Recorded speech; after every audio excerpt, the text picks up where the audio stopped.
Question 400. What does it mean to say that man is a sexual being?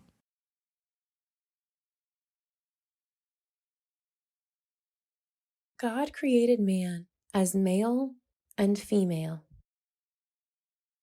He created them for each other and for love. He created them with erotic desires and the ability to experience physical pleasure. He created them to transmit life. We believe God made us male and female, regardless of what many people may say about gender. We know this because being a man or being a woman is very deeply imprinted on the individual human person. Being a man or a woman is a different way of feeling, a different way of loving, a different calling with respect to children, and another way of believing. Because he intended that they should be there for each other and complement one another in love, God made man and woman different. You can notice this in how the body is designed and how both men and women express themselves. That is why men and women attract each other sexually and intellectually. When a husband and wife express their love for each other in bodily union, their love finds its deepest sensual expression.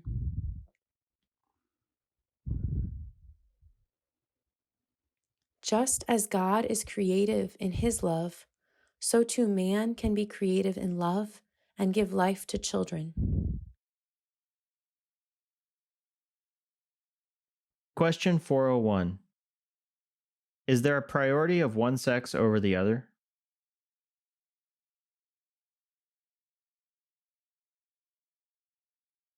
No. God endowed men and women with identical dignity as persons. Both men and women are human beings, created in God's image and children of God, redeemed by Jesus Christ. It is just as unchristian as it is inhumane to discriminate unjustly against someone because he is male or female. Equal dignity and equal rights, nevertheless, do not mean uniformity. The sort of egalitarianism that ignores the specific character of a man or a woman contradicts God's plan of creation.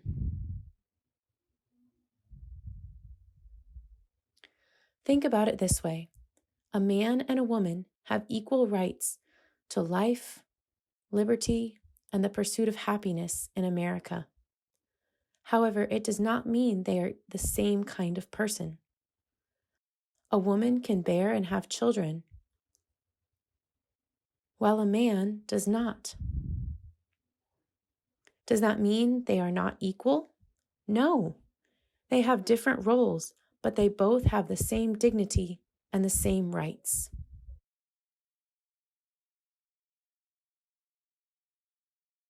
Question 402. What is love?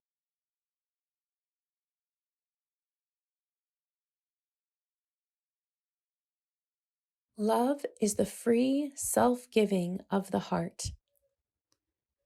To love a person is to will the good of that person for their sake. To have a heart full of love means to be so pleased with something that one emerges from oneself and devotes oneself to it. A musician can devote himself to a masterpiece.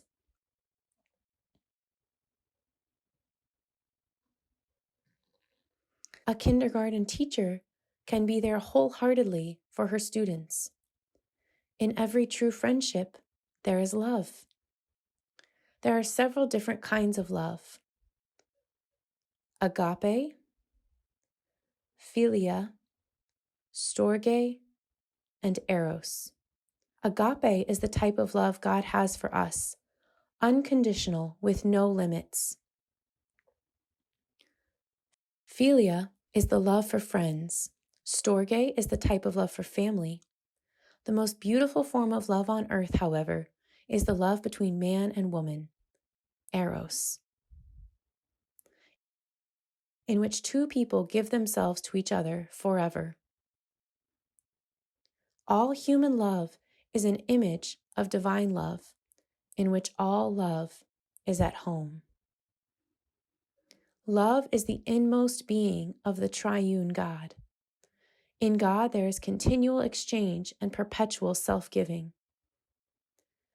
Through the overflowing of divine love, we participate in the eternal love of God. The more a person loves, the more he resembles God. Love should influence the whole life of a person, but it is realized with particular depth and symbolism when man and woman love one another in marriage and become one flesh. Genesis chapter 2, verse 24. If you want to read more about what exactly love really is, or what it should look like, read the book of Song of Songs in the Bible. You won't regret it. Question 403. How is sexuality related to love?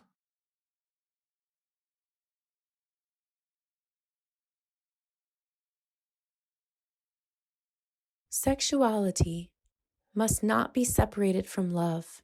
They must go together. The sexual encounter requires the framework of a true, dependable love.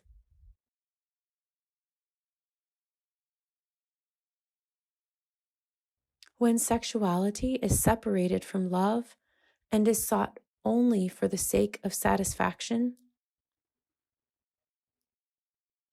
one destroys the meaning of the sexual union of man and woman. Sexual union is the most beautiful bodily, sensual expression of love. There are 3 questions to answer if you find yourself in a situation where you're not sure if the sexual action is separated from love. The questions are you committed to the other person forever? Meaning, are you in a committed marriage?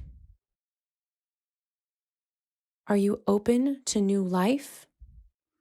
Meaning children? Do you desire the good of the other person? If the answer is no to any of these questions, the sexual action is separate from love, and the act itself is a lie. People who look for sex without love are lying because the closeness of their bodies does not correspond to the closeness of their hearts. Sexual union is supposed to be the most beautiful way to express your love. If someone goes ahead with the sexual action without actually loving the other person, that same person wounds his own body and soul.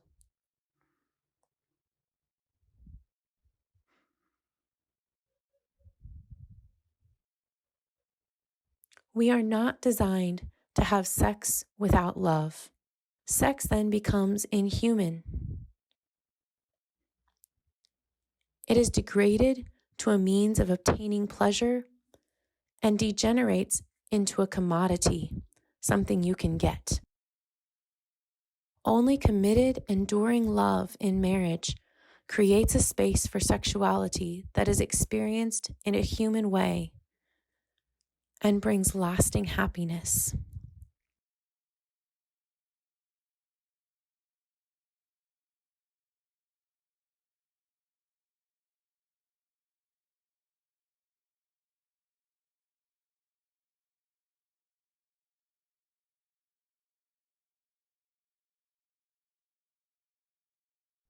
Hi, I'm Katie Locus.